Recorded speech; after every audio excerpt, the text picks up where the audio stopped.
பெயர் வெற்றி செல்வன். நான் ஊராட்சி ஒன்றிய நடுநிலைப்பள்ளி மேற்கூத்தாங்கலில் 6ஆம் வகுப்பு படிக்கின்றேன். இது வந்துன்னா divisibility rule.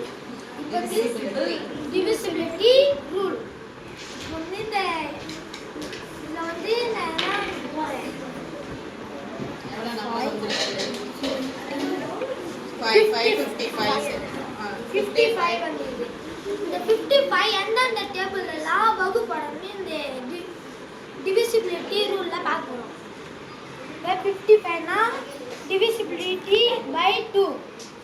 The numbers end with 0, 2, 4, 6, 8 are divisible by 2. Last check பண்ணா 2 டேபிள்ல போதா 3 டேபிள்ல போதா ஒண்ணா செக் பண்ணி சொல்றேன். ரெண்டுல வந்து இப்போ 1 plus 2ல வந்து 0, 2, 4, 6, 8 அது மாதிரி நம்பர் வந்துச்சுன்னா 2 டேபிள்ல வகு போடும். ஆனா நமக்கு இங்க 55 இருக்கு. அப்ப இந்த நம்பர் அதுலனா 2 டேபிள்ல வகுப்படாது. அப்ப 55 2 டேபிள்ல வகுப்படாது. வேற எந்த டேபிள்ல போகும்? 3 டேபிள்ல போகுமா? ஏன் போகாது? 3 போகுது. 55 கூட்டி பாப்போம். 55 கூட்டணுமா? 10 5 plus 5 அப்ப 3 டேபிள்ல 5 போனா 3 டேபிள்ல வரலனா 3 டேபிள்ல போகாது. divisibility 4. Last 2 digit divisible by 4 and last 2 digit and with 0. Last எண்ட்ல வந்து 2 digit எடுக்கணும்.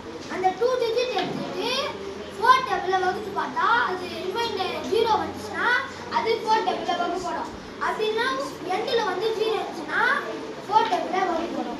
55 4 டேபிள்ல வருமா?